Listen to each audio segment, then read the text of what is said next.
So it's been almost 2 years since the FX30 has been released, and with time absolutely flying, is the Sony FX30 still worth it in 2025? Well, in today's video, I'm going to answer that question by breaking down 10 reasons why I decided to pick this camera up just last week, and I'm also going to give you guys a few reasons why you probably shouldn't pick up this camera, so that ultimately you guys can make the absolute best decision for yourself.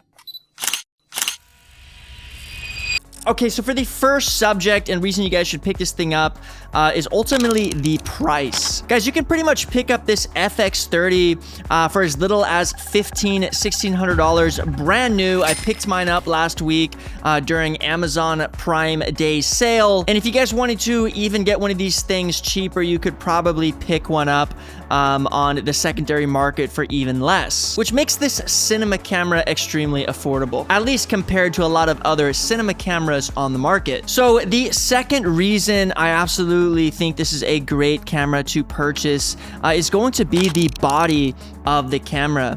Guys, the body of this camera mirrors the FX30, and let me discuss just a few of the features of the body I really like. So one of which is it actually has a fan to help it cooling, which will essentially let you record on this thing non-stop. Another feature I really like is the mounting points of the FX30.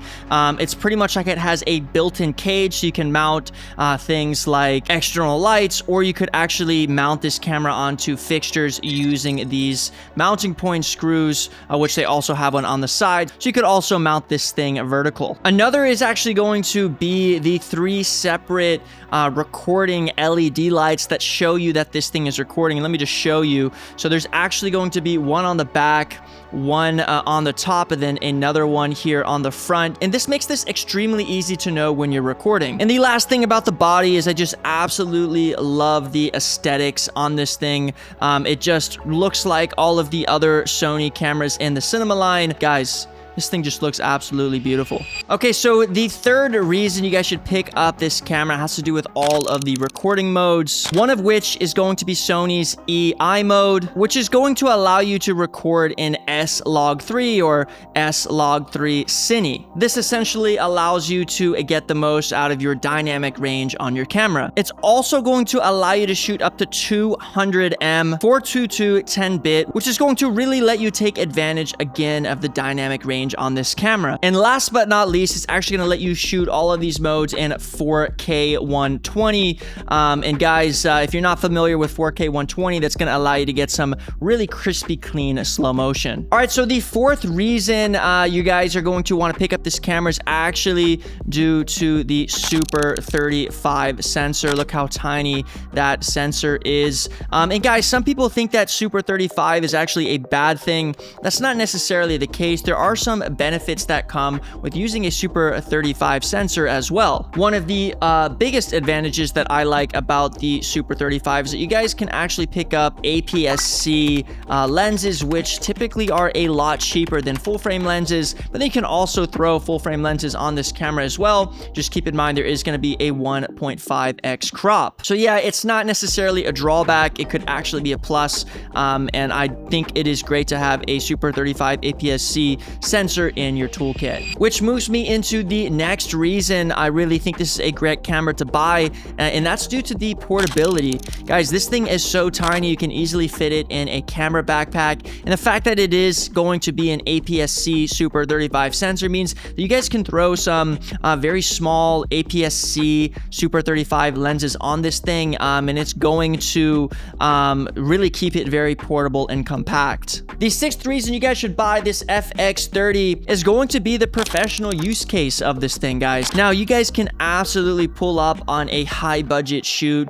use this thing as a B cam, C cam, or even potentially an A cam, and I can't say the same with a lot of other of Sony's Super 35 APS-C sensor cameras. This thing is a true cinema camera, and guys, the quality you're gonna get out of this thing is absolutely phenomenal, which again goes back to, yes, you guys can absolutely use this thing thing on paid professional shoots, which means that this thing will probably pay for itself over the years as you guys stack up gigs actually using this for professional work. Okay, the 7th reason you guys should buy this camera has to do with all of the Cine Software features. One of which is going to be under exposure. You're actually going to be able to select shutter angle mode, which means that it's going to keep that shutter at 180, which is going to be double the frame rate. Guys, this is very important in the cinema world, and the fact that it has this as long as you upgrade to 5.0.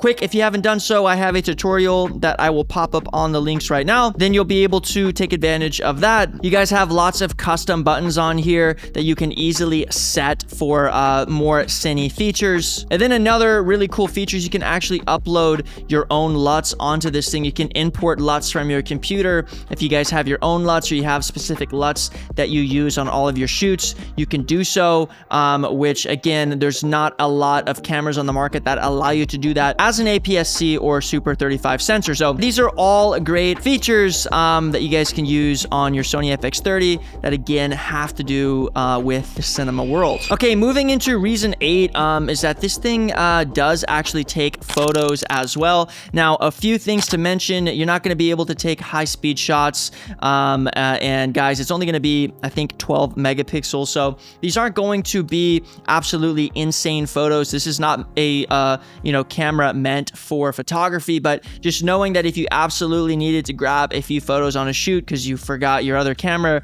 you wanted to use it as a backup, it can get things done in a single shooting. Ongoing support of Sony, guys. This camera is only released, like I said, about 2 years ago. I don't see any rumors of this thing coming up with a second version anytime soon, which means that Sony should continuously support this thing with software updates, creating accessories, things like that, which is always a good thing when you're purchasing a camera. And now moving in to reason 10, guys, about the FX30. That's going to be just the longevity of this camera. And what I mean by that is that if a new camera comes on the market in a couple years, or there's new cameras that continuously come out that might potentially have some better features or be better in general, guys, I don't see video changing significantly over the next 2 to 3 years. Of course, there's going to be changes and updates, but guys, you got to remember that these cameras, especially in my opinion, are more than enough. I don't feel the need to constantly upgrade to new camera bodies every 2-3 years, because guys, at the end of the day, these things really do what you need them to do. And there's no difference with this FX30. You guys should be set to really use this camera over the next 5-6 years professionally. And I don't see it becoming outdated, even if there are new cameras that end up being released. Okay, so now that I've discussed the reasons you guys should go ahead and buy this camera and why I did as well, let's talk about some of the drawbacks of the camera. And that's none. No, I'm just kidding.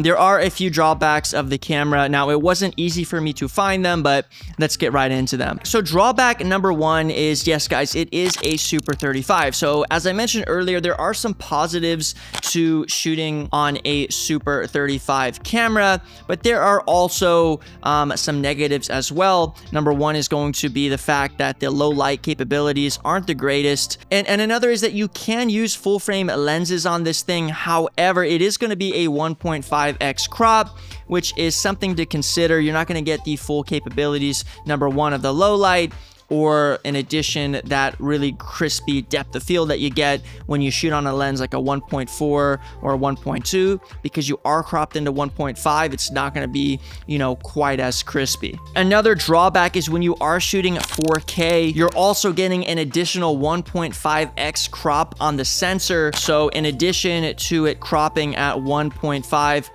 just from it being a Super 35 APS-C, you're going to get another 1.5 crop when you're shooting 4K. It's not the end of the world, but it's something that you need to consider, especially when you're using a tight lens. You might need to distance yourself quite a bit from your subject, which can be a little bit of a pain in the ass. And then drawback 3 is that, guys, it's not the FX3. I'm sure you guys all know about the FX3. It's pretty much one of Sony's main best-selling cinema cameras, especially for its portability, and they literally had the Creator, which is a Hollywood movie, filmed on the FX3. And although this is pretty much an FX3 with an APS-C sensor, it begs the question, why don't you just buy the FX3? So if you guys are on a tight budget, you don't want to spend a lot of money not only on the body, but you want to be able to save some money on the lenses, you need to build up more of some more clients and whatnot, or you're just getting in to the cinema world,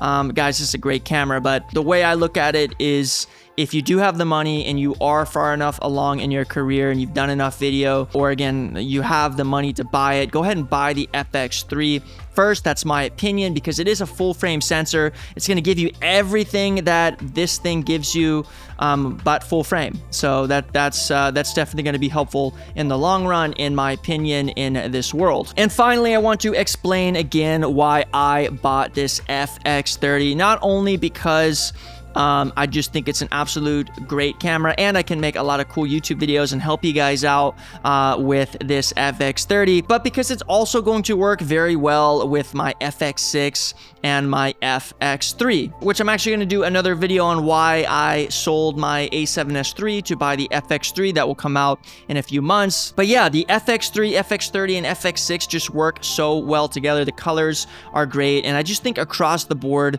they work absolutely beautiful with each other. And yeah, guys, it's just a great arsenal to have in your camera backpack. So that all being said, hopefully you guys have enough information to make your final decision if you should pick up and buy this camera in 2025. If you guys enjoyed the video, make sure to leave a like, comment, and subscribe.